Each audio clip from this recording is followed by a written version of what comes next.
Hello, good morning everyone. Today we are going to present the new Marker Plus version for NinjaTrader, version 4.2. We are going to review each one of its parameters and explaining when we have a difference with the previous version. Let's see some examples, assuming that we want to trade this object. For example, if we are on this current bar and the end of the bar, when this bar is starting, we want to trade this dot.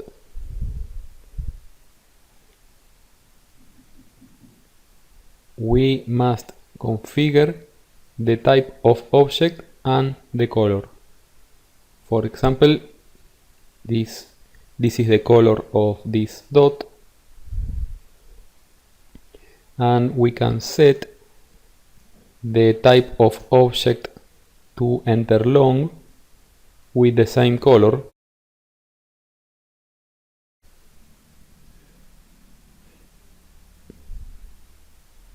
We can see at the bottom right corner that we have the current configuration for longs. Any object on the same color will trigger a long. We can also type the type of the object. On previous versions we had to type the name.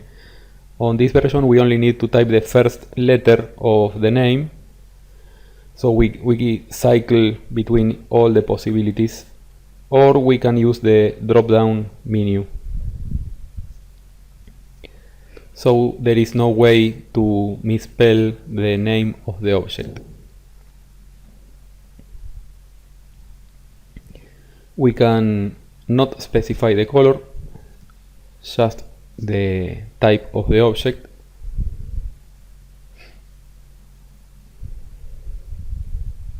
Let's create an example when as we want to trade this object. The options are the same for the short side. Now we can enter at market. That was the only option available on Markers Lite, but on Plus we have several other options like the height of the bar plus an offset in ticks.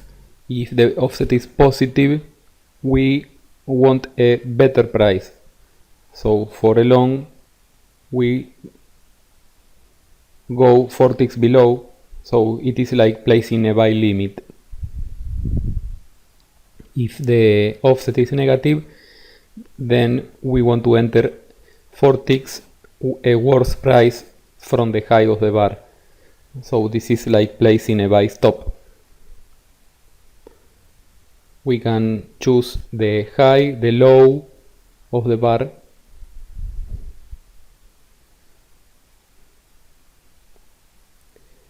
Instead of the close, we can select the bid or ask. Usually we have 1 or 2 ticks of difference between them. And we can also choose the object. If the indicator paints the entry price, then we can use an offset of 0, and this is like placing a buy limit at the dot. Using an offset of 10 ticks is like placing a buy limit 10 ticks below of the dot. Using a negative offset is a worse price than the current dot location. As this type of orders are not market, then we need to specify how many bars we want that order to remain active if it doesn't have a fill. If we specify 3 bars, when we are on the finish of the third bar, the entry order is cancelled. So we can enter on a pullback.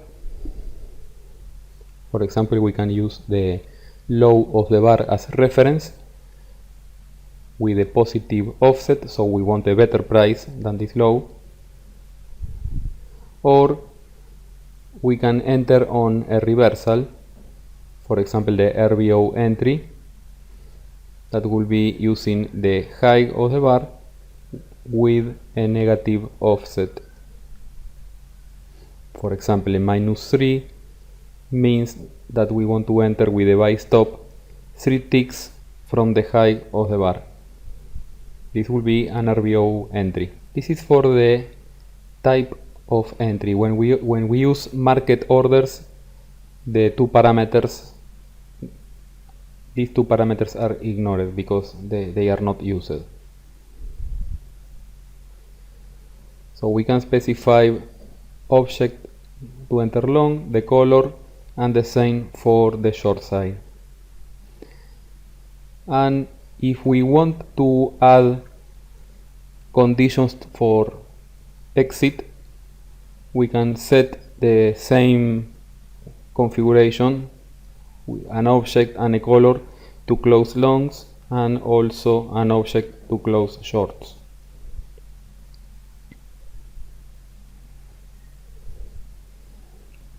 When we have everything set, we can see at the bottom right corner we have the configuration for entries and for exits. If we are in the market, for example, we are long from the dot and we are not interested in closing the position, then we can disable the exit condition from the toolbar. On the Plus version we have also filters. This is not available on Lite version. We are going to review this option later. All the signals can be filtered by our A1 logic. We have also money management. That means that we can stop taking trades if we reach the maximum daily loss or the maximum daily profit. We can see the status at the upper left corner with the result of the last trade and the daily result. The daily result is reset at the end of session. So selecting different session templates, we can specify when that PNL is reset. At the end of the day, 24 hours, or at the end of the day session. If one of those limits are reached, we get a message below the daily PNL indicating that we are reached the maximum daily loss or the maximum daily profit. We can reset the PNL using this option, and then we can trade inside a time window or 24 hours. We have 3 possible time windows. Usually we only need one. For example, if you want to trade from 8 AM, the format is 24 hours including seconds. So we must type 8:00:00.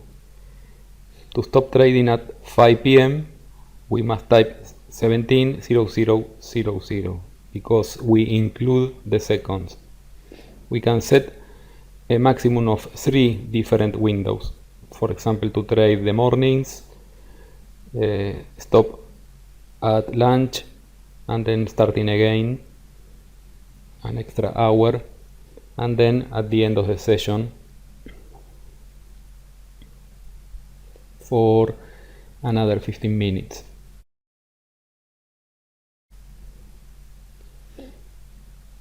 To trade 24 hours, we can set 0 time windows.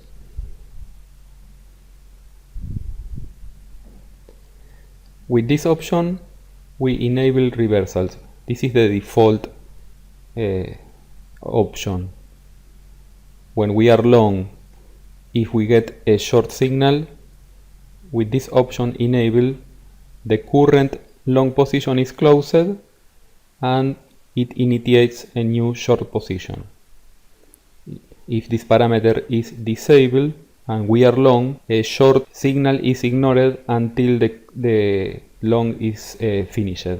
the default setting is enabled. Now, when we are using the enable reversal, this option, the fast reversal, which is always disabled by default, is as we can define the daily limits.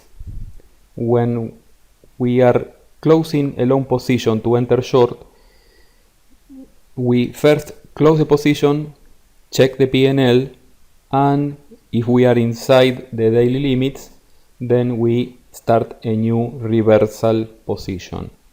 So we may have 1 or 2 ticks of slippage between the close of the long and the start of the short. If we enable fast reversal, if we are long and we get a short signal, we send both orders at the same time, closing the long, entering the short. On this example, we may exceed the daily limits. By default, I suggest using false. With the instance, this has 2 possible values, 1 or 2, and this refers to the position of the messages of the text. If we have another indicator that uses that corners, with this we can shift the text, and we can also use 2 markers instances at the same time, each one with its own messages. This parameter, the lag max bars, is also a very important parameter. It specifies how many bars into the past we accept an object to trigger an order. The default is 3.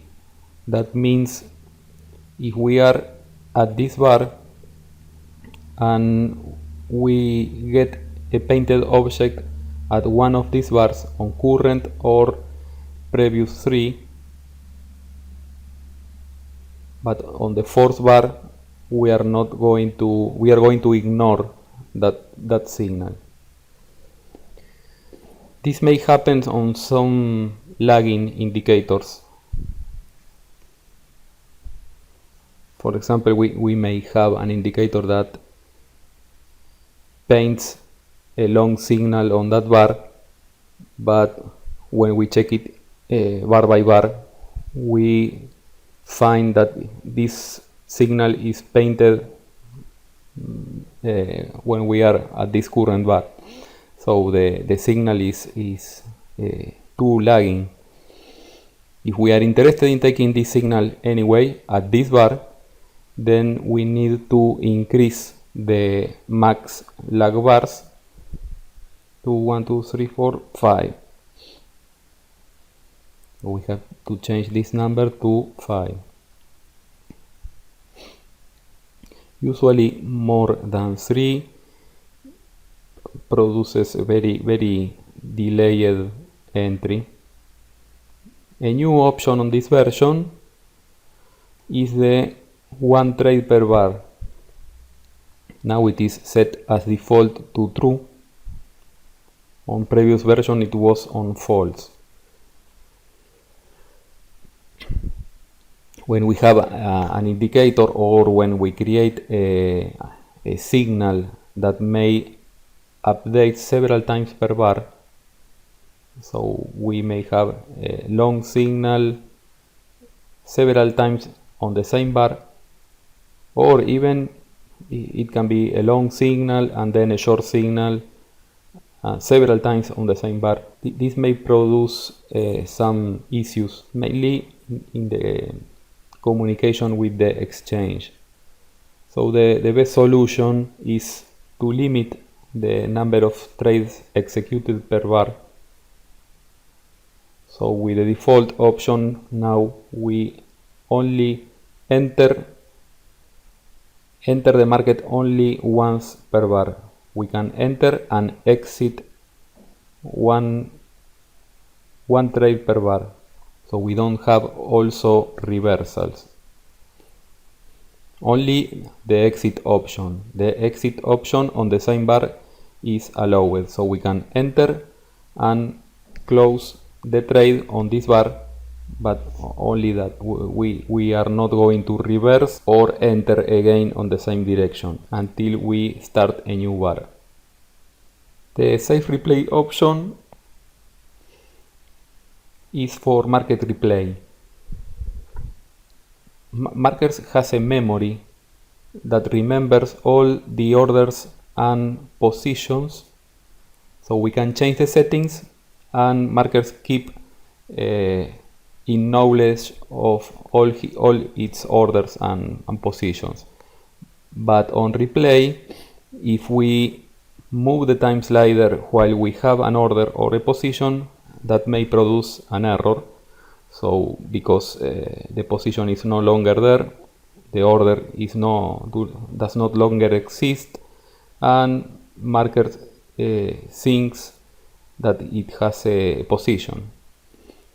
So by default, save replay should be placed to true unless we take care of closing all orders and positions each time that we are going to move the time slider. With this option, the show debug info, we can identify all the settings of an object. For example, the color, we can also check if the object is being detected. We need to open, first we need to be connected, so we can see an example.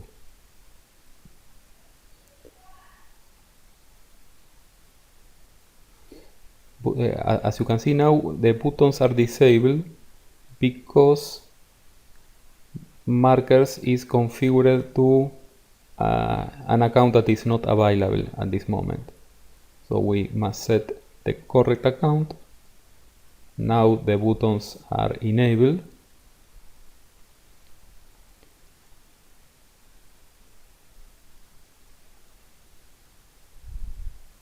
And going back to the debug option, with this option enabled,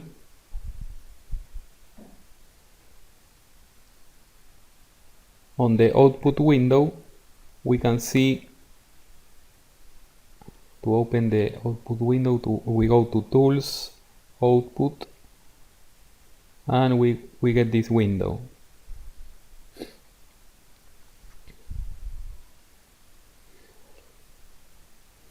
With this option we can check if an object is being detected. For example, if a dot is painted, we can see all the info of that object. The most important is the type, the color, and the lag.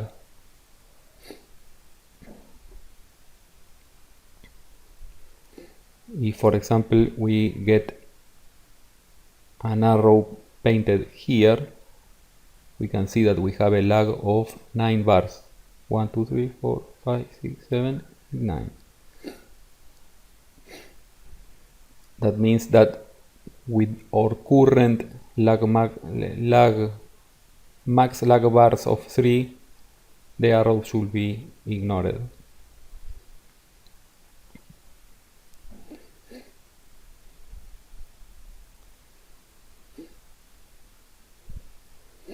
The most important is that we can see if our object is detected.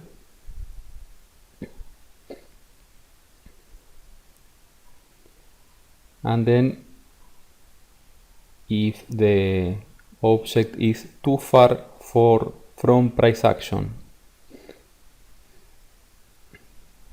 This arrow, for example, with a lag of 7 bars is not taken because it is too far from price action. We enable longs, and here is detected. We can see at the right, order filled, but it is ignored until we are on the third bar. Just as a reminder, this lag is controlled from this parameter. Here we define how far from price action, we allow a signal to be traded. With this option, we can enable or disable the current trigger conditions. If we place the cursor over the title, we can also see which is the current account and the long and short triggers. Finally, we have these settings that all these settings can be changed from the toolbar. Enable longs, enable shorts, manual or automatic mode, and the ATM name. If we enable longs and or shorts in manual mode, Order and filled. a short object is detected,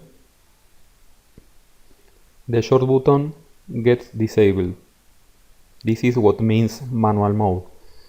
So for the following short trade, we need to enable the button again. If the button is set to automatic, when an order is executed, the buttons remain on the same position. We have seen all the possible configurations to detect an object and to enter a position and also to close it. Now we can see the tools, all these tools that comes with Marker Plus to create filters or create signals. I will remove markers and let's see the tools one by one.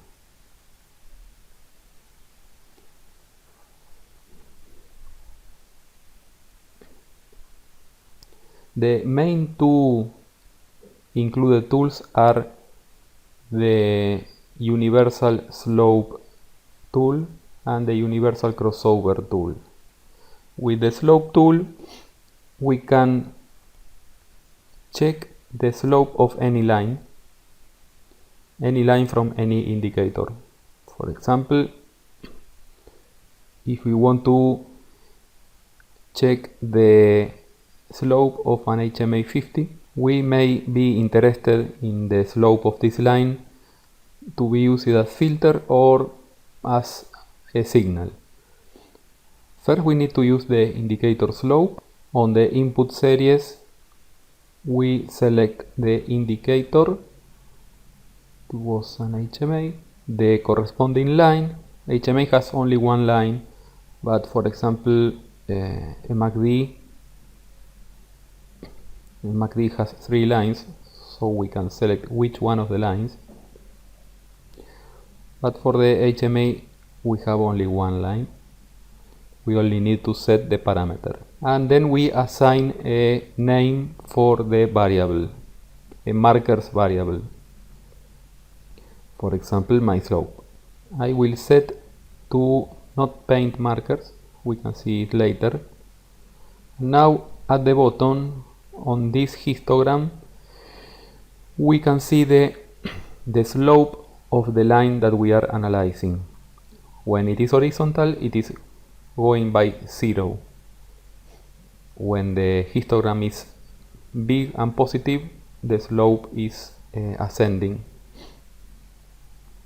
That means that we can trigger those crossovers by 0 and paint signals when the slope changes the sign. For that, we have the option to paint markers. We can select which marker we can use. We may use. This is new on this version. Previous version had only triangles.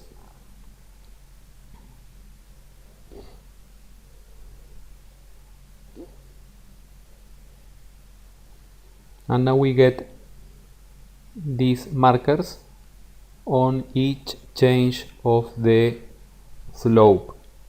If we look at the histogram, we can see the values of the slope. For example, this long signal, the slope was too small, 0.001.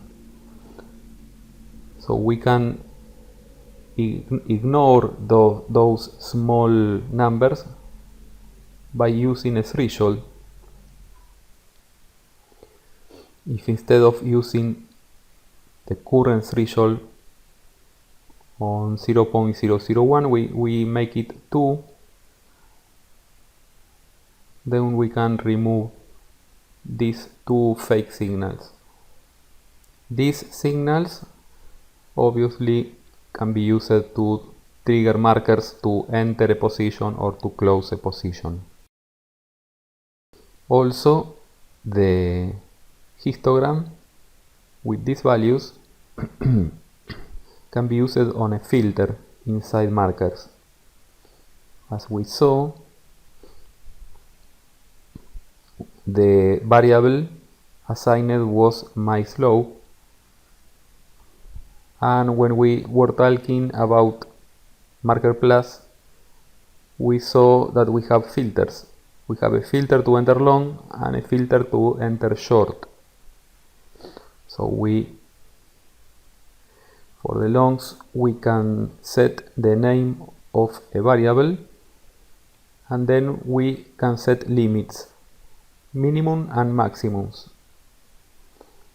As example, we can set that my slope has a minimum of 0 and leave one of the extremes in blank, and for shorts we use a filter of my slope with a maximum of 0. That means that it is negative. We can use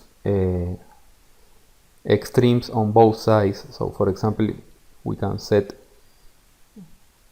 only trade longs when the slope is positive but not bigger than 0.04. But for this example, we are going to make it simple. Only positive for longs, only negative for shorts.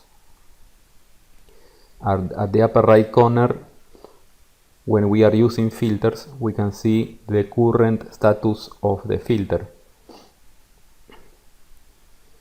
On this example, when the histogram is positive, longs are enabled and shorts are disabled. When the histogram is negative, only the shorts are enabled. On this example, we are going to review with market replay when the slope of the HMA changes to the positive side. On that moment, we get longs enabled, and also the indicator will paint a triangle up, as now.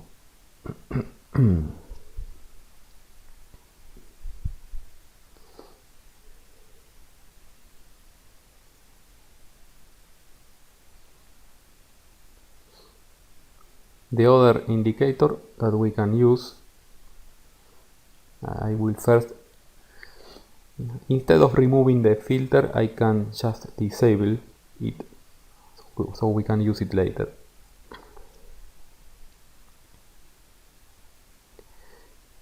The other indicator is the crossover. On the crossover, we compare two lines. The most easy to understand example is checking two lines, two exponential moving average, one fast, one slow, and we look at the crossovers or to the relative position between the fast and the slow. The relative distance between both lines can be used as a filter. For example, if we assign the fast line in color red,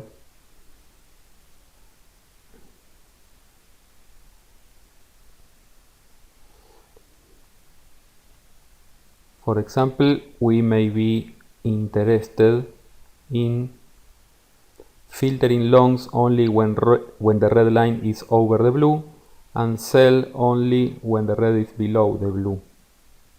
We can also have a crossover signal. So we need to use the crossover indicator, but we need first to copy each one of these lines with the copy indicator. We copy the first line. On input series we place the indicator to be copied. On this example it was an EMA of a period of 17.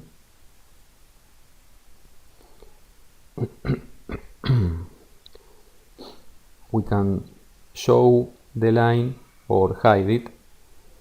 By default it is painted at the lower pane. And then we copy the second EMA, the slow, with a period of 34.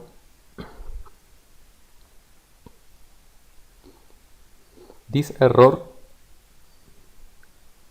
happens when we are assigning the same variable more than one time, and this is because we cannot assign the same variable on two places at the same time. We are using my line 1 on one exponential moving average, so we need to use a different name. So now it works, or assign a more easy to understand name to each one. For example, this is an EMA fast and the other is an EMA slow. The only important is to use different names. The lines can be on different panes or over the price. We can see that they overlap with the original indicators. On this new version we can also hide them. This is useful when we are using the copy function on the price, on the close or the high or the low. These are the original EMAs. But if we don't want to use the original indicators, we can just use the copy versions and show them.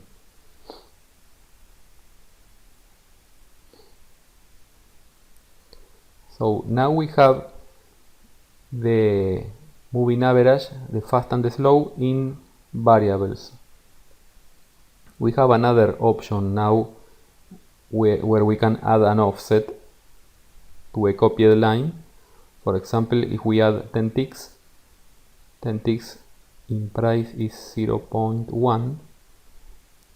So the red line is copied 10 ticks to the upside, or minus 10 ticks to the downside. This is new on this version. Then on another video I will explain some setups that we can use with this option. Once we have two lines copied, we can use the crossover indicator where we place the name of the two lines, EMA fast versus EMA slow, and we create a new variable which is the result of EMA fast minus EMA slow. We can type any name here, for example my delta.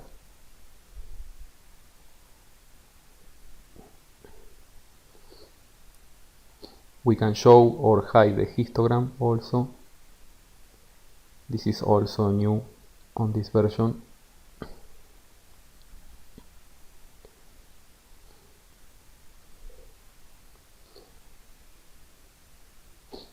If we want to hide this panel, we must select the panel, same panel as input data series. So now the histogram is hidden. On this example, I want to see the histogram because I want to check the magnitude of the difference.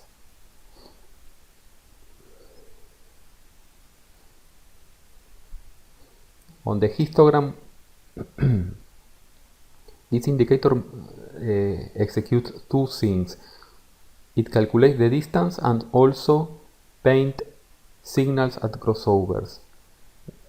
We also have a threshold set to 0 by default, and on the histogram we see the difference between the both lines. So this result is in a scale of price. If we want to apply a threshold on these signals, for example one tick of difference, we must use a threshold of 0.01, one tick. This depends on the instrument, of course. If we make the threshold bigger, we can see that we have a delay between the cross and the signal. We avoid errors on noisy signals, but we also get delay on the signal. So with this indicator we can signal crossover of lines and also calculate the distance between two lines. Again, this distance can be used on a filter. For example, we can allow longs when the distance is positive or enable shorts when the distance is negative.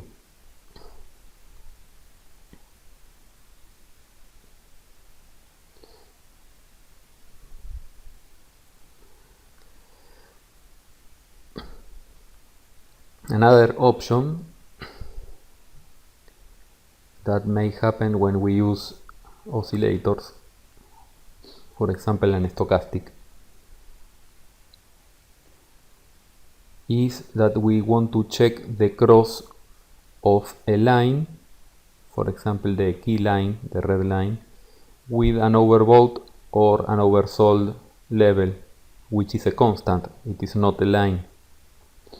It is similar to the previous example with the difference that one of the values is constant.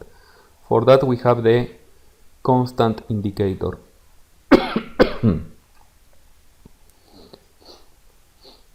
First we need to copy the line, same as before. On this example the line key is the stochastic. We select the line,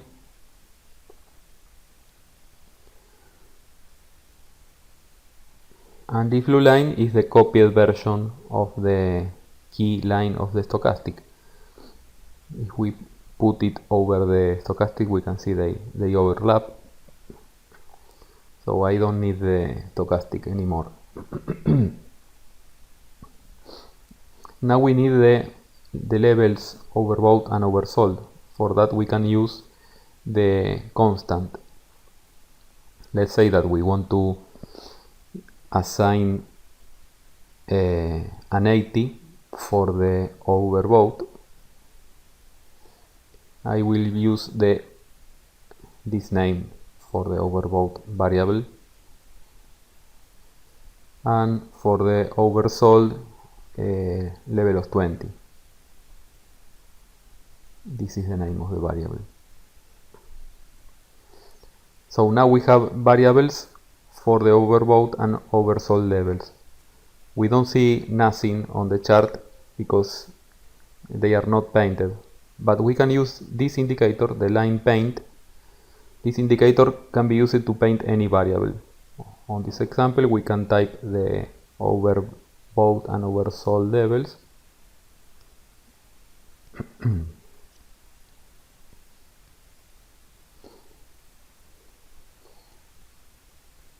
And now we have all together, and we are ready to check the crossovers. Now the process is the same as before. We only need to check the crossover between two lines.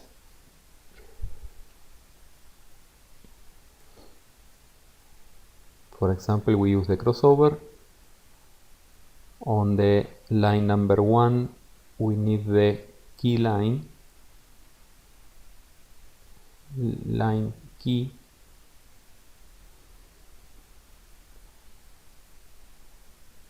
against the overvote, and the name for the distance between two lines, we can assign any name, and we are only interested in the cross to the downside. We can see that by default this indicator is painting both crossovers,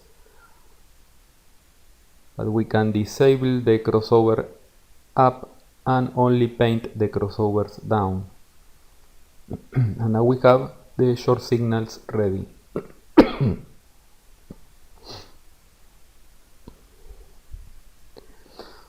Again, if we don't like the histogram, we can hide it. Just disable histogram and use the same panel, and we can do the same now for the long signals. We must use another crossover indicator.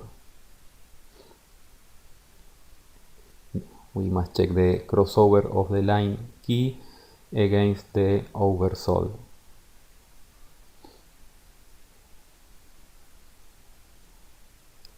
So we saw the constant, the line copy, line paint,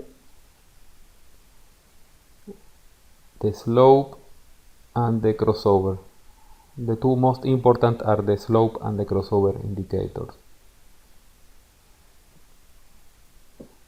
This indicator, the plot to markers, can be used sometimes for some incompatible indicators. There are some indicators where we get markers that are not objects. When we click on them, we don't get an object properties. Remember that an object, for example this, when we double click the object, we get an object property. If we double click on an object, we can see that all them are painted together. If we double click and get the parameters of the indicator, that means that it is not an object, it is a plot of an indicator. The only difference is that instead of using a line, it is using triangle ups or maybe also dots. But these dots are not the same that this other dot. This is an object, this is a plot. To convert these signals, on some cases it may work. We can use the plot to marker indicator.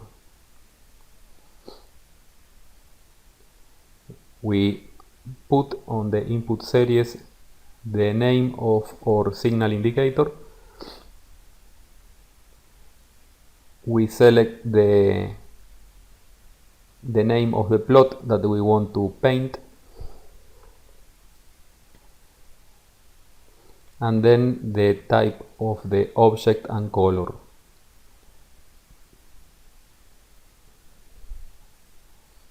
For example, green arrow up. On this example we can see that it works. We get the green arrows overlapped with the blue dots. So if we remove the indicator, we we still have the compatible objects. We can do the same for the cell side. We must use again the same indicator, now with red arrows.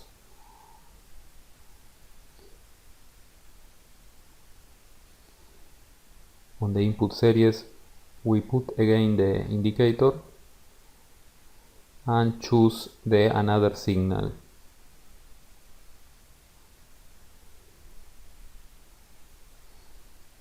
Now we can see that we get signals. Not all the indicators that use plot as signals can be used with this indicator, but it works sometimes. And finally we have the AND indicator. With the AND indicator we join several conditions into a single one condition. For example, let's say that we have the slope of the HMA as we saw before.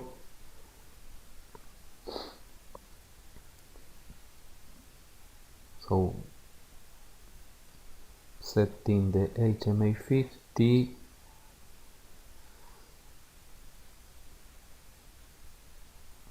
this is the slope of the HMA 50, and then the ratio between the two exponential moving average as we saw before.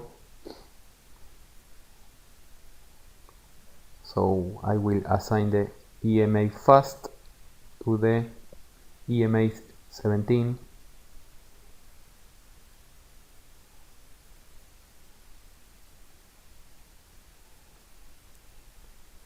and the EMA 34 to the EMA slow.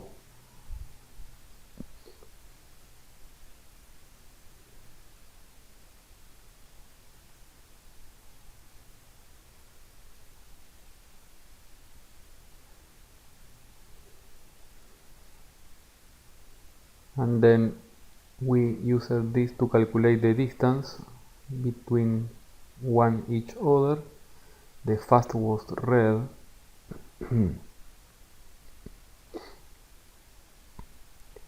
And then with the crossover we calculate the distance between EMA fast and EMA slow.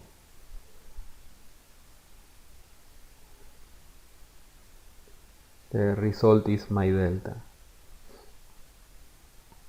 So now we have two conditions: my slope for the slope of the HMA and my delta for the relative position between two exponential moving averages. So let's say that, for example, we want to join both conditions. Only go long when both the red is over the blue and also the HMA has a positive slope. So we need to use a filter when both histograms are green. The same for the shorts. When both histograms are red, we want to filter shorts. For that we can use the AND indicator.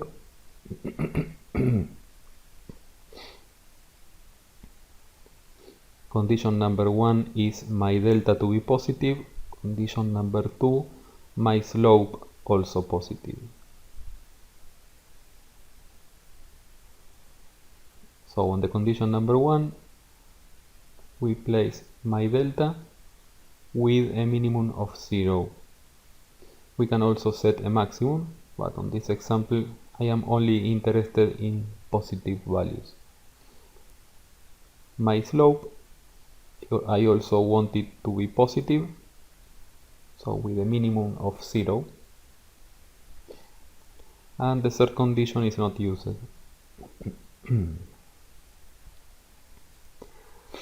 The result for this condition is condition long.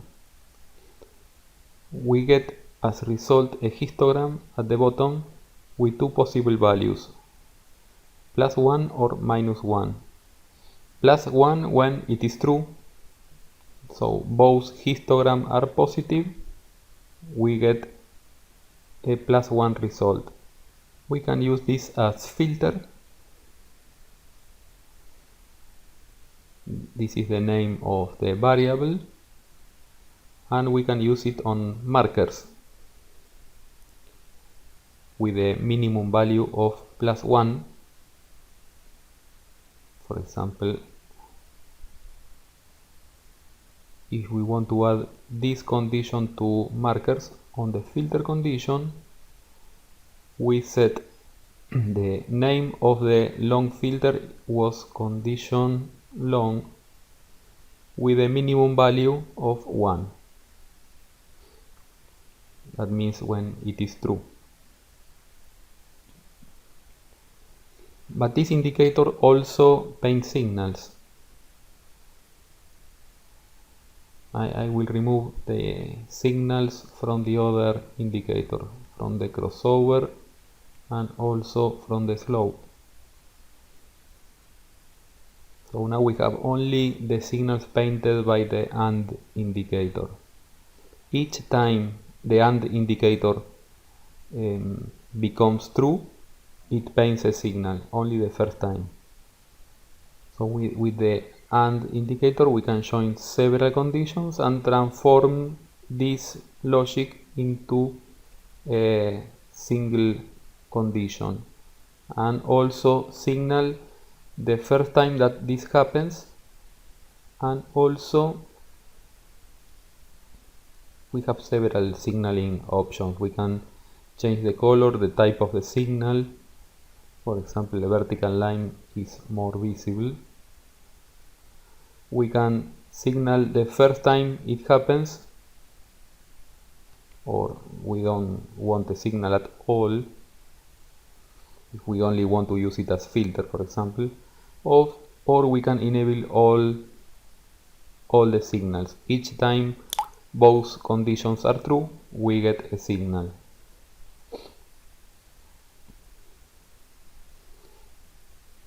If we want to do the same for the short side, we need to use another AND and join the conditions when both histograms are red. So my delta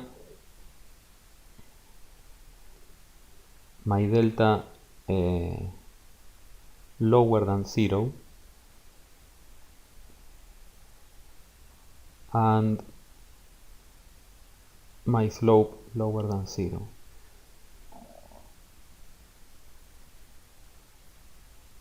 The third condition is not used, and the name for this result will be condition short. I will use red vertical lines.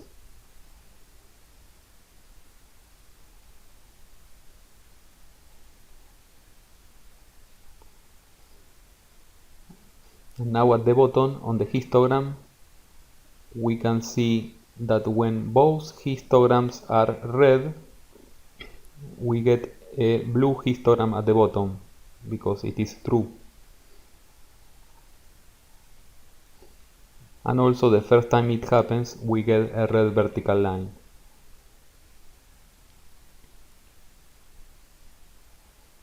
This red line is because both histograms started to be negative. Here we can see the detail.